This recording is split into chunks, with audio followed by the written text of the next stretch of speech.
2016 से पहले मैं आईटी सेक्टर में जॉब कर रहा था। आप CHSL, MTS जितने भी एग्ज़ाम्स हैं प्रीवियस ईयर हैं, टोटल आप टाइम के साथ लगाइए। भैया आपका कॉन्सेप्ट और लेवल जब आप बेस क्लियर हो जाएगा, आपका बेस बन जाएगा, उसके बाद आपको कुछ ज़्यादा प्रॉब्लम आने वाली नहीं है। आप वही प्रिपेयर कीजिए अच्छे से, उसी में आपको रिजल्ट मिल जाएगा। नमस्कार दोस्तों, मैं सुशांत शर्मा आपका अड्डा 24/7 पर हार्दिक स्वागत करता हूं। और आज हमारे साथ जो व्यक्ति मौजूद हैं वो एक स्ट्रगल की मिसाल हैं, जिन्होंने 2016, 2017, 2018, 2019, 2020 लगातार सीजीएल में 5 बार सिलेक्शन निकाला। यहाँ पर बच्चों को एक बार सिलेक्शन निकालने में दिक्कत होती है और उन्होंने लगातार 5 बार सिलेक्शन निकाला। और हमारे साथ उपस्थित हैं सतीश यादव जी।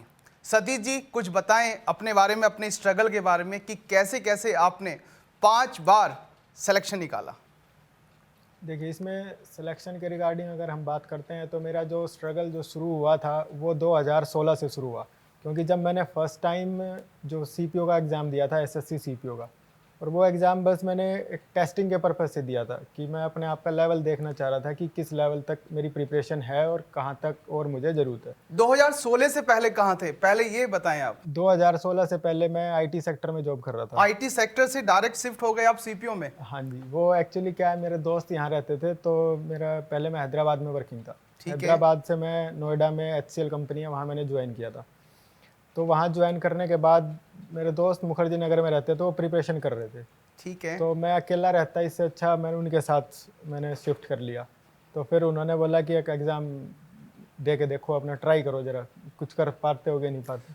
तो फिर उसके बाद मैंने अपना पहला एग्ज़ाम दिया था, जो कि SSC CPO का था। ठीक है। और उस टाइम CPO वो मेरा फर्स्ट अटैम्प्ट था और फर्स्ट अटैम्प्ट में ही मेरा सिलेक्शन हो गया था। और उसमें मुझे SSB मिला था, सशस्त्र एसएसबी सीमा मिला बल। आपको? बहुत SSB अच्छी में बात, सब बहुत अच्छी इंस्पेक्टर, बात। SSB में सब इंस्पेक्टर के जॉब जो है वो मुझे मिला था। तो सब इंस्पेक्टर की जॉब तो एक अच्छी जॉब होती है, फिर क्या मतलब आपका मन नहीं भरा वहां पर? मन की बात नहीं है, वो एक्चुअली क्या होता है, जब फौज में जाने के बाद बंदा थोड़ा सोशल लाइफ से और अपने लिए टाइम कम निकाल पाता है, फैमिली के डिस्कनेक्ट हो लिए जाता है सोशल डिस्कनेक्ट लाइफ हो से। जाता है। और भी काफ़ी प्रॉब्लम्स हैं, टाइम पे छुट्टियां वगैरह, ये सब थोड़ी प्रॉब्लम आती है। ठीक है, जो बंदा सोशल रहना चाहता है उसके पॉइंट ऑफ व्यू से थोड़ी प्रॉब्लम आती है। तो इसीलिए मैंने सोचा कि मैं civil job is a better one. Better रहेगा आपका। हाँ, तो ठीक है। इसीलिए मैंने फिर नेक्स्ट ईयर CGL का एग्ज़ाम दिया था। सीजीएल का एग्जाम दिया, तो जॉब के साथ साथ कैसे आपने मतलब तैयारी की? देखिए, वो एक्चुअली क्या होता है कि जब इंसान खुद चाहता है कुछ करना, एक तो होता है किसी ने ऊपर से जवाब दे के उसके ऊपर करवा रहे हैं आप, एक खुद कर रहा है, उसकी खुद की इच्छा है, तो खुद की इच्छा से बड़ा कुछ नहीं है। तो अगर आप खुद जॉब कुछ के साथ साथ सतीश जी, जॉब के साथ साथ मैं बोलना चाहता हूँ आपसे यहाँ पर कि कैसे आप तैयारी कर पाए वहां पर, मतलब कैसे ऑनलाइन प्लेटफॉर्म ने भी आपका हेल्प किया? जैसे ऑफलाइन में आप मुखर्जी नगर में रहे, बैंक पावर में, बैंक अड्डा में, और यहाँ पर कैसे मतलब? ऑनलाइन में क्या है, जब जॉब में रहते हुए आप ऑफलाइन तो कोई ज्वाइन कर नहीं सकते, वो पॉसिबल नहीं है, तो उसमें ऑनलाइन का सहारा लेना पड़ता है। अब एक बार आपका कॉन्सेप्ट बिल्डिंग हो गया, उसके बाद आपको इतनी ज़्यादा ज़रूरत नहीं पड़ती, उसके बाद आपकी खुद की प्रैक्टिस है और टेस्ट सीरीज़ है। तो टेस्ट टेस्ट सीरीज सीरीज़ मैंने अड्डा से ही ली थी। अड्डा से? टेस्ट बहुत सीरीज़ बढ़िया। अच्छी है, टेस्ट सीरीज़ नो डाउट वो मतलब सही है और बहुत हेल्पफुल रही है। ठीक है, आप कितना ही पढ़ लो, जब तक आप रिजल्ट अगर आपको चाहिए तो आपको टेस्ट सीरीज़ तो करना पड़ेगा। और टेस्ट सीरीज लगाने में एक डर भी रहता है कि कहीं नंबर कम ना आ जाए, कहीं ये ना हो जाए, तो वो चीज़ आप जब तक लगाओगे नहीं तब तक आप एग्ज़ाम के पॉइंट ऑफ व्यू से आप उस चीज़ को कर नहीं पाओगे। तो फर्स्ट टाइम लगाइए, इम्प्रूवमेंट कीजिए, एनालिसिस कीजिए और इस टाइप से आप आगे बढ़ते रहिए। तो आप जब लास्ट टेस्ट तक पहुँचेंगे तब तक आपको पल लग जाएगा कि हाँ, मैंने काफ़ी चीज़ इम्प्रूव किया है उसमें। तो ये इसमें एक चीज़ बहुत इम्पोर्टेंट रहती है, टेस्ट सीरीज़ का अहम रोल रहता है प्रिपरेशन में, बिना टेस्ट सीरीज़ के आप नहीं कर सकते। मतलब प्रैक्टिस, प्रैक्टिस बहुत। एक बार आप नॉलेज ले लें, चीज़ों को समझ लें, उसके बाद आपको लास्ट ईयर के क्वेश्चंस पेपर और फिर प्रैक्टिस प्रैक्टिस प्रैक्टिस। प्रैक्टिस है, आप प्रीवियस ईयर क्वेश्चन उठाइए और देखिए किस लेवल पे चल रहा है और उसी के अकॉर्डिंग आप एक टेस्ट सीरीज ले लो। ठीक है, जो भी आपको सही लगे आप लीजिए। तो 2016 में आप एसएसबी में रहे, 2017 2016 में? में SSB में रहे, 2017 में मुझे उस टाइम पे काफ़ी बवाल भी हुआ था उस एग्ज़ाम पे, पेपर लीक का, पेपर हाँ। लीक का केस हुआ था। तो कट ऑफ नेचुरली हाई हो गई थी क्योंकि रिजल्ट भी काफ़ी टाइम के बाद आया था। तो उसमें मुझे टैक्स असिस्टेंट मिला था इनकम टैक्स में, बहुत बढ़िया। यहीं दिल्ली में ही। फिर उसके बाद वो 2400 ग्रेड पे का जॉब था, तो उसके बाद फिर मैंने नेक्स्ट ईयर का दिया था 2018 वाला, 17 के बाद 2018 में मेरा एक्साइज इंस्पेक्टर से रहा 0.0168 से। 0.01 0.01 मतलब एक नंबर भी नहीं आपका, एक नंबर से भी कम। तो आप समझ रहे हैं कहां तक कंपटीशन पहुंच चुका है। कंपटीशन का लेवल तो है आपको, लेकिन तब मैंने एक चीज़ नोटिस किया, अगर आप बिलो एवरेज या एवरेज पे रहते हैं ना, तो आप हमेशा तलवार लटकी रहती है। तो आपको जो ज़रूरत है वो है कि आप टॉप में रहो।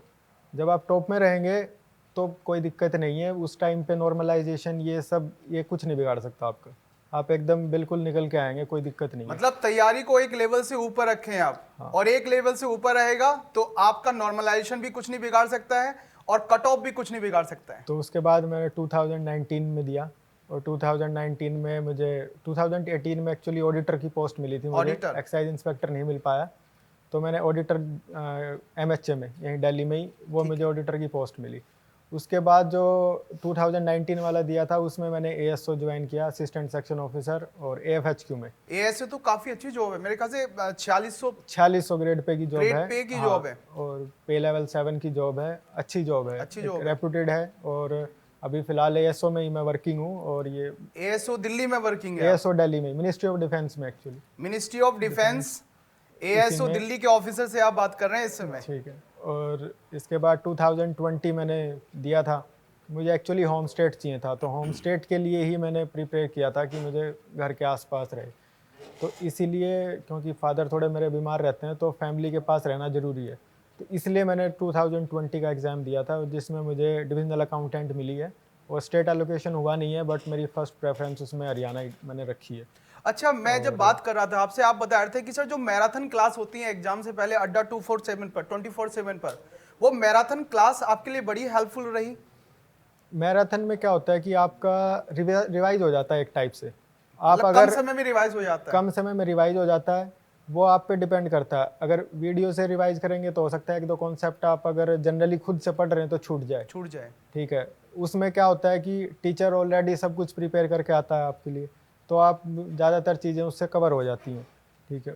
वो अगर आप ऑफलाइन भी कर सकते हैं, खुद से कर सकते हैं, तो वो भी कर लीजिए, उसमें भी कोई दिक्कत नहीं, लेकिन वो आप पे डिपेंड करता है आपको कौन सा कंफर्टेबल है और किस में आप ज़्यादा सुटेबल फील कर, कौन चीज़ सुटेबल रहती है आपके लिए। और बताइएगा सतीश जी, जैसे स्ट्रेस होता है, जैसे आप पढ़ाई कर रहे हैं लगातार, बहुत सारे बच्चों के मन में आता है कि कब तक पढ़ेंगे, स्ट्रेस आ जाता है, तो उस स्ट्रेस को दूर करने के लिए क्या करते थे आप? स्ट्रेस का एक बहुत बड़ी ऐसा सॉल्यूशन है, आप ना मेडिटेशन आप अपनी लाइफ में डाल लीजिए उसको। जैसे आप बाकी चीज़ें करते हैं ना लाइफ में, सोते हैं, उठते हैं, नहाते हैं, तो वैसे ही आप मेडिटेशन को आप इंक्लूड कर लीजिए लाइफ में, तो आपको बहुत अच्छा रहेगा। सुबह सुबह आप कर लो या शाम के टाइम, जब भी आपको उस हिसाब से आपकी अपनी टाइम की उपलब्धता के हिसाब से आप कर सकते हैं। मतलब मेडिटेशन जरूरी है। और दूसरा मुझे लगता है सबसे ज्यादा जरूरी रहता है आपका लास्ट के क्वेश्चंस पेपर और टेस्ट सीरीज। बिल्कुल बिल्कुल। प्रीवियस एक समय के बाद सतीश जी मुझे लगता है सैचुरेशन पॉइंट आ जाता है, प्रीवियस पढ़ने का मन नहीं करता है। हाँ, प्रीवियस ईयर को आप जितना ज़्यादा लगाएंगे उतना ज़्यादा आपके लिए फ़ायदेमंद रहेगा। इसमें प्रीवियस ईयर आप प्रैक्टिस, वही जो टीचर्स ज़्यादातर यही बोलते हैं प्रैक्टिस, तो वो प्रैक्टिस पहले आप कॉन्सेप्ट बिल्डिंग कर लीजिए, उसके बाद प्रीवियस ईयर क्वेश्चन तो आपका बेस है। प्रीवियस ईयर के बिना तो आप पेपर देने जाना ही मत। ठीक है। अगर आप प्रीवियस ईयर भी लगा के जाते हो अच्छे से 2 से 3 बार, ठीक है, जब चीज़ें आपके दिमाग में याद हो जाती हैं तब आप जाइए, तो ऑटोमेटिक रिजल्ट आएगा। अगर आप टेस्ट सीरीज और प्रीवियस ईयर लगा के नहीं गए तो एग्ज़ाम में फिर आप जब मैथ की कैलकुलेशन सोल्व करते हैं तो हाथ कांपता है। हाँ, वो चीज़ मैंने फेस की है। ठीक है। तो उस चीज़ को आप अगर अवॉइड करेंगे, वो अवॉइड तभी हो सकती है जब आप या तो प्रीवियस ईयर बहुत बढ़िया से लगा के जाएं और टेस्ट सीरीज लगा के जाएं। मैं बता देता हूं, इन्होंने 12th नहीं किया था, 10th के बाद सीधा इन्होंने पॉलिटेक्निक किया, फिर ये IT सेक्टर में चले गए, वहां पर लगातार जॉब करते रहे और जॉब के साथ साथ इन्होंने ग्रेजुएशन किया। इनके बड़े भाई भी हमसे पढ़े हुए हैं, वो भी इनकम टैक्स इंस्पेक्टर हैं। कहाँ पोस्टेड है वो दिल्ली में ही है। दिल्ली में है वो भी। तो आप देख रहे हैं कि लगातार जो बच्चा मेहनत कर रहा है वो लगातार सिलेक्शन ले रहा है आपका। और स्ट्रगल की एक मिसाल है सतीश जी, जो हमारे सामने इस समय अड्डा 24/7 पर है। और SSC महापैक के बारे में और बता रहे थे आपकी सर, बहुत अच्छा मतलब प्रोडक्ट है आपका SSC महापैक। एसएससी महापैक में क्या है, उसमें आपकी ज़्यादातर सारी चीज़ें कवर हो जाती सारी हैं। चीजें, सीजीएल कवर हो जाता है, सीएचएसएल कवर हो जाता है, आपका कांस्टेबल का एग्जाम, सारे के सारे एग्जाम कवर हो जाते हैं। हाँ, तो असल में उसमें क्या हुआ सतीश जी, हमें लगता है कि जैसे कोई बच्चे ने सीजीएल की तैयारी कर रहा है और उसने क्या किया, सीजीएल में पैसा दिया, फिर सीएचएसएल की तैयारी कर रहा है, फिर कांस्टेबल का एग्जाम हो गया, तो बार बार पैसा ना देना पड़े बच्चे को, इसलिए हम महापैक का कॉन्सेप्ट लेके आए थे। देखिए क्या होता है, अब एग्ज़ाम में चीज़ें तो वही हैं, वही मैथ है, वही इंग्लिश है, वही जीएस है और वही आपकी इंग्लिश है, जो भी सब्जेक्ट हैं, यही 4 सब्जेक्ट हैं। अब अलग अलग एग्ज़ाम के लिए अलग अलग पैसा देने का कोई मतलब बनता नहीं है। आप वो पैसे की वेस्टेज हो जाती है एक प्रकार से। आप कॉन्सेप्ट बिल्डिंग करिए, कॉन्सेप्ट बिल्डिंग ही आपका मेन चीज़ है। आप कॉन्सेप्ट कीजिए और प्रैक्टिस, बस ठीक है। कॉन्सेप्ट और प्रैक्टिस, आप देख रहे हैं यही टीचर्स लगातार आपको बताते हैं कि कॉन्सेप्ट और प्रैक्टिस। एक बार कॉन्सेप्ट आपका बन जाएगा, प्रैक्टिस करते रहेंगे, तो मुझे नहीं लगता कि भारत का कोई भी एग्जाम आपसे दूर रहेगा। ये हर एग्ज़ाम पे ही लागू होता है। ऐसा नहीं है कि सिर्फ एसएससी का एग्ज़ाम ही इसी चीज़ पे चलता है, चाहे वो यूपीएससी हो। आप यूपीएससी के किसी एस्पिरेंट से पूछिए जो सिलेक्टेड है, वो टेस्ट सीरीज़ और ये सब प्रैक्टिस आपका बहुत रेफर करता है। वो एक ही बुक को मल्टीपल टाइम्स पढ़ते हैं, ठीक है, ताकि वो एक ही बुक को पढ़े मल्टीपल टाइम्स, उससे होगा आपका कॉन्सेप्ट क्लियर। हाँ, कॉन्सेप्ट जब आपका क्लियर हो जाएगा, बेस आप बन जाएगा, तो आप इजीली क्वेश्चन सोल्व कर सकते हैं। अगर आप डायरेक्ट ट्रिक पे चलेंगे तो वो ट्रिक तो एक पर्टिकुलर क्वेश्चन के लिए है, आप उस पे लगा सकते हैं, और एग्ज़ाम में तो वो सेम क्वेश्चन आना नहीं है, वो तो मतलब ही नहीं आने का, ये तो प्रैक्टिकल बात है। वो पहले का ज़माना था 2014 से कि एसएससी की किताबों में से पिछले ईयर उठा के 10-15 क्वेश्चन आ गए। अब आजकल तो वैसा है नहीं। तो आप कॉन्सेप्ट क्वेश्चन वही रहते हैं, डेटा चेंज होता है बस। तो आप अपना प्रीवियस ईयर बढ़िया से करना है, एकदम लगा के टाइम के साथ आप उसको लगाइए और उसके बाद टेस्ट सीरीज लगाइए। कहने का मतलब है प्रीवियस ईयर्स टाइम के साथ, मतलब ऐसा नहीं होगा कि आपको 100 क्वेश्चंस करने हैं और आप कर रहे हैं 2 घंटे में। अगर वहां पर एग्जाम में टाइम 1 घंटा है तो आप रूम के अंदर कम से कम 40 मिनट में करने का प्रयास करें। बिल्कुल, आपकी स्पीड बढ़नी चाहिए। आपने घड़ी उठाई या फिर आपके पास जो भी है, आप मोबाइल में स्टॉप वॉच चलाइए या फिर टाइमर सेट कीजिए। फॉर एग्जांपल आपको लगाने हैं 100 क्वेश्चन, प्रॉफिट लॉस के 100 क्वेश्चन हैं बुक में और ये लगाने। ऑनलाइन लगाओ या ऑफलाइन, अगर आपके पास ऑनलाइन है तो बढ़िया रहेगा, लेकिन उससे पहले एक बार आप प्रीवियस ईयर ऑफलाइन मिले तो ऑफलाइन लगा लो, आप ऑनलाइन मिले तो ऑनलाइन। ऑनलाइन में सुविधा ये रहेगी कि आपके पास टाइम ऑटोमेटिक सेट होता है उसमें, वो टाइम चलता ही है। ऑफलाइन में आपको खुद सेट करना पड़ेगा मोबाइल में, स्टॉप वॉच लगाएं। और फॉर एग्जांपल 100 क्वेश्चन हैं तो 100 क्वेश्चन के आप एग्ज़ाम के पॉइंट ऑफ व्यू से टाइम सेट कर लो, ठीक है। फॉर एग्जांपल आज मुझे टाइम लगा 100 क्वेश्चन सोल्व करने में 1 घंटा, ठीक है।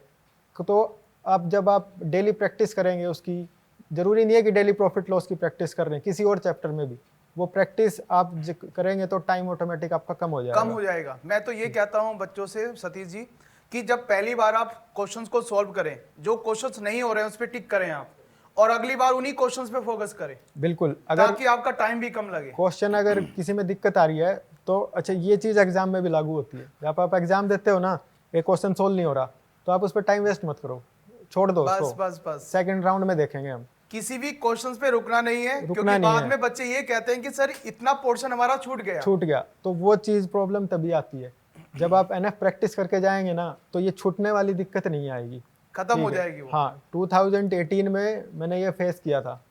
टीसीएस ने सीजीएल के मेंस में 2 से 4 क्वेश्चन गलत डाले थे और किसी को नहीं पता था क्वेश्चन गलत है। बहुत टाइम वेस्ट हुआ था बहुत कैंडिडेट का, वरना रैंक आपकी अच्छी होती है उसमें, वरना रैंक उसमें मुझे इंस्पेक्टर पोस्ट मिल जाती।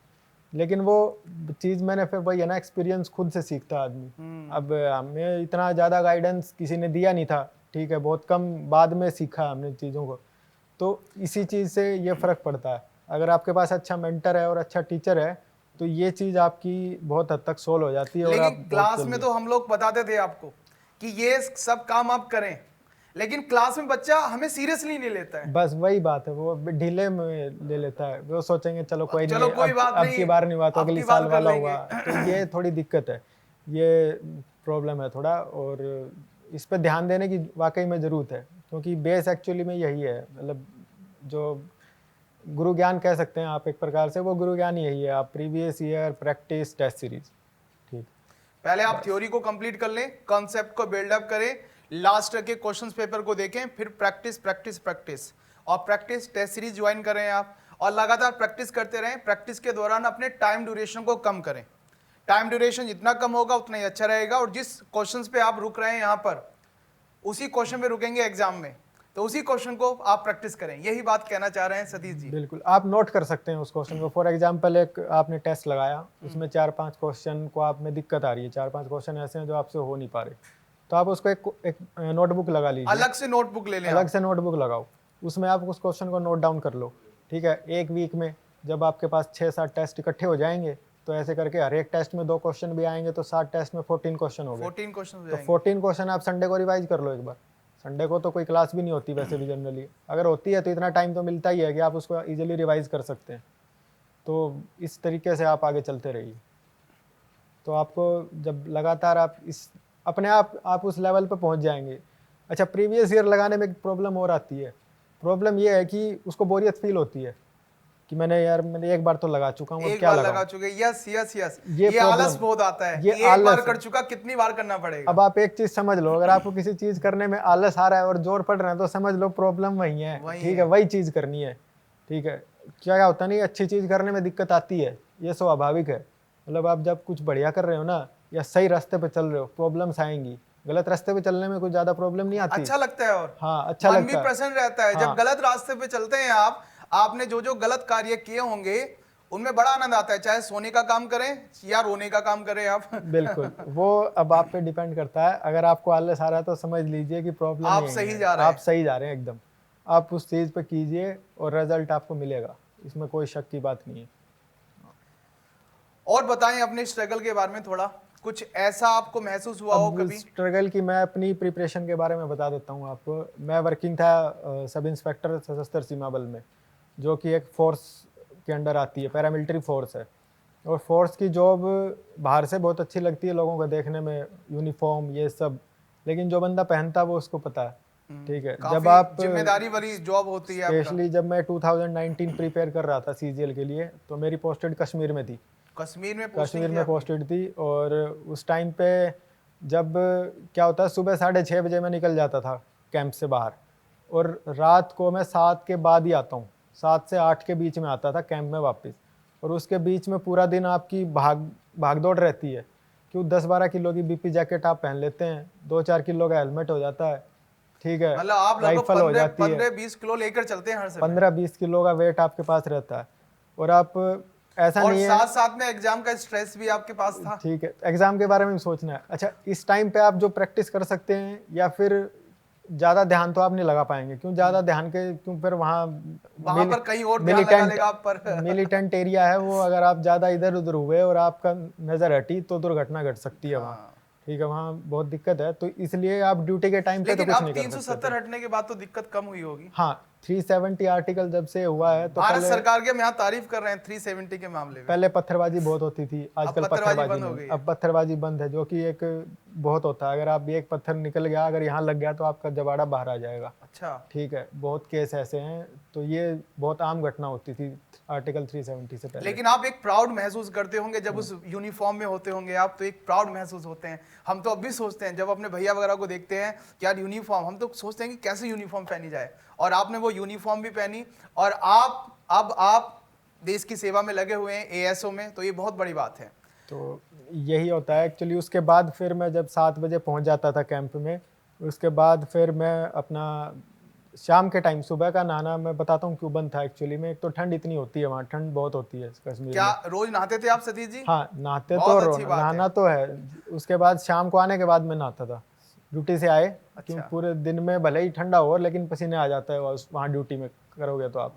तो शाम को आने के बाद नहाता था, उसके बाद खाना आ जाता था, खाना खाया और मैं सो जाता था।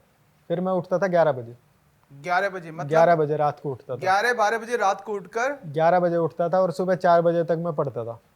ठीक है, क्यों, टाइम तो आपको निकालना है। अगर आपको वो जो नो पेन नो गेन वाली बात है, वो एक्चुअली में यही होता है। तो आपको थोड़ा सा तो कष्ट करना पड़ेगा अगर कुछ चाहिए तो, ऐसे ऊपर तो नहीं मिलेगा। रात को 11 बजे से लेकर सुबह 4 बजे तक ये पढ़ाई करते थे। 4 बजे फिर और मैं सो वहां जाता पर ही था। देखते थे आपका अड्डा 24x7 का क्लासेस भी। तो उसके बाद 4 बजे जब सो जाता था और फिर 6:30 है, तो मैं बस 15 मिनट पहले उठता था। उस 15 मिनट में तैयार भी होना है, ब्रेकफास्ट भी करना है और 6:30 बजे निकल जाना है। तो ये शेड्यूल रहा है मेरा इस टाइम पे, और यही मैंने फॉलो किया है, इसमें कोई ब्रेक नहीं आया मेरा। क्योंकि ना तो ड्यूटी में कोई ब्रेक है और ना ही पढ़ाई में कोई ब्रेक है। बहुत बढ़िया, बहुत बढ़िया। तो ये चीज़ आपको करनी पड़ेगी, थोड़ा कष्ट करना पड़ेगा। लेकिन सतीश, ऐसा होता है जो यहाँ पर हमारे स्टूडेंट होते हैं, ये तो दिन रात एक कर देते हैं। बहुत सारे स्टूडेंट होते हैं जो दिन रात एक कर रहे हैं, ठीक है, दिन में भी सो रहे हैं, रात में भी सो रहे हैं आजकल, ठीक है। और आप दिन में भी पढ़ रहे हैं, आपका दिन में ड्यूटी कर रहे हैं, रात में पढ़ रहे थे आप। तो ये तो क्या होता है, 1 दिसंबर को सतीश जी ने रिजाइन दिया एसएसबी से और ज्वाइन किया एएसओ दिल्ली मिनिस्ट्री में। अभी 5 तारीख को रिसेंटली ज्वाइन किया मैंने। 5 तारीख को, 5 दिसंबर को, 5 दिसंबर को ही मैंने ज्वाइन किया था। तो ठीक है, मतलब अभी डिपार्टमेंट तो इतना एलोकेट हुआ नहीं है, बस ठीक है, मतलब सही है। लेकिन जब आप फोर्स की जॉब करके और जब सिविल में आते हैं तो उसको आपको ऐसा लगता है कि बिल्कुल आनंद वाली जॉब है। वहां पर काफी हार्ड वर्क होता है और यहाँ पर वर्क नहीं लगता है। हाँ, चेयर पे बैठना है आराम से, ठीक है। और सामने आएंगे जय हिंद सर करने वाले बहुत आएंगे अब इनके सामने। हाँ, तो वो एक्चुअली फील्ड की जॉब हो जाती है और ये ऑफिस वर्क में आ जाता है, तो ये ऑफिशियल जॉब है। तो इस चीज़ में तो है, अगर आपको कुछ करना है तो थोड़ा सा कष्ट करना पड़ेगा, करना पड़ेगा। और ये जो 8-8 घंटे 10-10 घंटे सोते हैं तो इसका कोई मतलब नहीं है। सतीश, आपका चेहरा इतना मासूम सा लगता है, इतना मतलब लगता नहीं है कि जैसे आप आर्म फोर्स में 3 साल की सर्विस करके आ रहे हैं। मतलब कितना मासूम सा चेहरा लगता है आपका, ठीक है। ये तो एक्चुअली क्या है, मासूम नहीं कह सकते हम, ठीक है जैसा भी है। लेकिन आप योगा और मेडिटेशन करते हैं ना, तो आपके अंदर वो चीज, इनके चेहरे पे या मेरे चेहरे पे जो आपको तेज नजर आ रहा है वो केवल योगा और मेडिटेशन का ही कमाल है। वो तो योगा मेडिटेशन भी जरूर करते रहे। एक दिन में कम से कम एक बार तो बैठे आप मेडिटेशन के लिए। बिल्कुल बिल्कुल, आप योगा मेडिटेशन करेंगे, आपका फेस एकदम ऐसे बिल्कुल सही रहेगा, करेगा, साइन करेगा आपका फेस। दिमाग आपका बिल्कुल फोकस्ड रहता है उसमें। ये चीज देखिए, इधर उधर नहीं वो करेगा, फिर आप दिमाग इधर उधर नहीं जाएगा अगर मेडिटेशन पे फोकस करेंगे। और टेस्ट सीरीज को लगातार लगाते रहें और जो टीचर्स की क्लास है उसको लगातार करते रहें। और ये आपके सामने एक एग्जाम्पल है जिन्होंने टेस्ट सीरीज भी लगाया, महापैक को भी देखा और सिलेक्शन लिया। इनिशियल स्टेज में इन्होंने ऑफलाइन कोचिंग किया और बाद में आ गए आपका ऑनलाइन मोड पर, और ये ऑनलाइन की बदौलत ही ये यहाँ पर पहुंच पाए। कह सकते हैं सतीश जी इस बात को? बिल्कुल, क्यों ऑनलाइन जो कोचिंग है, अगर आप जॉब में रहते हुए ऑफलाइन कोई मतलब हो ही नहीं पाता, आप कर भी नहीं सकते। आप जॉब से छुट्टी देनी पड़ेगी, उसका मतलब कुछ होता नहीं 2-3 महीने के लिए। छुट्टी भी आपको इतनी मिलती नहीं है, ठीक है। फोर्स में थोड़ी दिक्कत रहती है लीव्स की, आप इतनी छुट्टियां मिलेंगी नहीं आपको। टोटली 75 डेज की लीव है आपके पास, पूरा साल निकालना है 75 डेज में। घर पे भी प्रॉब्लम्स हैं, तब भी घर पे भी जाना है। तो अब इतनी सब चीज़ों के लिए स्पेशल अब छुट्टी लेके आएंगे, और 2 महीने में तो कोई भी कोर्स नहीं हो पाता है। और इनके पास एक बुक भी हमेशा रही है, साइंस की एक बुक रही है, the panacea of general science. ये अड्डा पे भी अवेलेबल है हमारे। ये सर से मैंने लिया है, उनकी जीएस का जो चीज़ मैंने पढ़ी है सारी सारी, वो इन सर से ही पढ़ी है, ठीक। इन्हीं की बुक थी जो स्टार्टिंग में, उस टाइम आप मुखर्जी नगर में थे। हाँ, तब मैंने वो बुक लिया था। तो हर साल जब भी वो अपडेट होके आती है, तो जब तक मैंने प्रिपरेशन किया 2021 लगातार लेते रहे, ये या इनके बड़े भाई के माध्यम से जाती रही है, मैंने वो पढ़ाई है। तो ये तो बहुत अच्छा लगा आपसे मिलके, और मुझे लगता है हमारे स्टूडेंट को भी बहुत कुछ सीखने को मिला होगा। एक स्ट्रगल, एक ऐसा स्टूडेंट जो गांव के परिवेश से निकला, हिसार के एक गांव से वो निकला हरियाणा में, और दिल्ली तक का स्ट्रगल किया। आपकी आर्म फोर्स से लेकर आपका ऑफिस जॉब तक गया, और इसमें बहुत सारे लोगों का योगदान रहा। ये नहीं कि अड्डा 24/7 का ही रहा है, बहुत सारे लोगों का इसमें योगदान रहा है। इनके भाई का रहा है, इनके माँ बाप का रहा है, आपका सबका योगदान रहा है। लेकिन आज इनकी मेहनत सफल हुई है, और इस सब के लिए हम इनको बहुत बहुत बधाई देते हैं, बहुत बहुत बधाई देते हैं आपका। और कुछ लास्ट शब्द कहना चाहेंगे आप? लास्ट मूल मंत्र बता दीजिएगा बच्चों को। देखिए, लास्ट मूल मंत्र जितने भी एस्पिरेंट्स जो प्रिपरेशन कर रहे हैं उनके लिए मेरा यही है कि आप अपना कॉन्सेप्ट एकदम क्लियर कर लीजिए पहले ही, ठीक है। उसके बाद फिर आप प्रीवियस ईयर जितना भी आ रहा है, जब से स्पेशली जब से टीसीएस कंपनी आई है 2018 से, क्योंकि 2017 तक तो सीफी लेती थी, ठीक। उसके बाद 2018 से जब टीसीएस ने शुरू किया, जितने भी एग्जाम्स हैं, जरूरी नहीं आप सीजीएल प्रिपेयर कर रहे हैं तो सीजीएल का सीएचएसएल कर रहे हैं, कुछ भी कर रहे हैं आप, सीएचएसएल एमटीएस जितने भी एग्जाम्स हैं प्रीवियस ईयर हैं, टोटल आप टाइम के साथ लगाइए, ठीक है। ऐसे लगाइए, प्रैक्टिस कीजिए बढ़िया से, मल्टीपल टाइम्स लगाइए, मिनिमम 3 टाइम तो है। नहीं, मैं तो कहता हूँ 10 बार लगाओ। 10 बार लगा लोगे तो बहुत ही अच्छा, कुछ कंफ्यूजन ही नहीं होगा और रैंक आएगी अच्छी। ये जो पूछते हैं ना सर कट ऑफ 135 जा रही है, 110 जा रही है, 115 जा रही है, वो कट ऑफ जाना बंद हो जाएगा। आपको कट ऑफ पूछने की जरूरत नहीं पड़ेगी। नहीं पड़ेगी, बिल्कुल। ठीक है, आपको कोई मतलब नहीं है कट ऑफ से। तो यही मूल मंत्र है। सबसे पहले टीचर से सीखो, क्लास में जो आपकी क्लासेस चल रही हैं आपका उनमें सीखो, फिर प्रैक्टिस करो लास्ट के क्वेश्चन पेपर से, और फिर लगाओ टेस्ट सीरीज, बार बार टेस्ट सीरीज जब लगाएंगे तो टाइम के साथ टेस्ट सीरीज लगाएं, ताकि टाइम ड्यूरेशन में आप टेस्ट सीरीज को कंप्लीट कर पाएं। और एक बार नहीं कई बार लगाएं चीज़ों को, और बार बार अपनी स्टैंडर्ड बुक को और जो टीचर्स नोट्स बनवा रहे हैं आपका उनको करते रहें। मुझे लगता है सतीश नोट्स जो हम बना लेते हैं क्लास नोट्स, तो उनको कंप्लीट करने में 2 से 3 घंटे में कंप्लीट हो जाते हैं, जो जीएस के नोट्स हैं किसी भी सब्जेक्ट के। बिल्कुल बिल्कुल बिल्कुल। जीएस तो आपको अब मैथमेटिक्स में तो क्या है, एक बार कॉन्सेप्ट चला गया तो वो आपके दिमाग में है, उसके बाद आपको नोट्स उठाने की जरूरत भी नहीं पड़ेगी उसके हिसाब से। लेकिन सतीश आपकी इंग्लिश भी बहुत अच्छी है। इंग्लिश सर मेरा स्टार्टिंग से थोड़ा इंटरेस्ट रहा है इंग्लिश में ना, तो इसलिए मेरा इंग्लिश एक प्लस पॉइंट रहा है। एसएससी सीक्यू में सिलेक्शन ही इंग्लिश के बदौलत, इंग्लिश की बोलते हुए हुआ। ठीक है, क्योंकि फर्स्ट टाइम में अगर आप एग्जाम निकाल रहे हैं तो इसका मतलब कुछ ना कुछ आपकी चीज़ है, आपके पास कुछ स्ट्रॉन्ग है, तो वो इंग्लिश मेरे साथ रहा है। ठीक है, इंग्लिश मैथ तो मैंने बाद में सीखा है, लेकिन इंग्लिश मैथ तो सीखने से होता है। यहाँ पर भी आप देख रहे हैं हमारी जो फैकल्टी है आपका, अवस्थी सर हो चाहे शर्मा सर हो, ठीक है, लगातार पढ़ा रहे हैं आपको और एक अच्छा मैथ्स तैयार करा रहे हैं सारे बच्चों का। और यहाँ पर हमारे इंग्लिश की भी मैडम है, 2 मैडम पढ़ा रही हैं, तो बहुत अच्छी मैडम है आपका। और रीजनिंग में देखा होगा आपने, सारे के सारे रीजनिंग में अतुल अवस्थी सर है हमारे, ठीक है, और हमारे तिवारी सर हैं, काफ़ी अच्छे से यहाँ पर करा रहे हैं वो बच्चों को, मतलब एक लेवल बना रहे हैं बच्चों का। भाई अब आपका कॉन्सेप्ट और लेवल जब आप बेस क्लियर हो जाएगा, आपका बेस बन जाएगा, उसके बाद आपको कुछ ज़्यादा प्रॉब्लम आने वाली नहीं है। उसके बाद कुछ अगर नया एग्जाम में कुछ पूछता है नहीं, वो वही सेम चीज़ें रिपीट करेगा, उन्हीं को पढ़ना है आपको। वही प्रॉफिट एक तरीके से हम कह सकते हैं हिस्ट्री पढ़ रहे हैं हम सब्जेक्टों की। बिल्कुल बिल्कुल बिल्कुल, तो ये कह सकते हैं से वही है, आप वही प्रिपेयर कीजिए अच्छे से, उसी में आपको रिजल्ट मिल जाएगा। तो बहुत बहुत धन्यवाद सतीश जी, आज आप हमारे साथ जुड़े, और मैं शुभकामना दूंगा आपको कि आपका भविष्य बहुत अच्छा रहे और आप और आगे बढ़ें, प्रमोशन लें, अच्छे से आगे जाएं और देश की सेवा में लगे रहें। वर्दी के साथ भी सेवा कर रहे थे, वर्दी के बिना भी आप सेवा करते रहें, उसी भाव से सेवा करते रहें और बिना रुके बिना थके अपने पथ पर आगे चलते रहें। Thank you very much. जय हिंद। Thank you.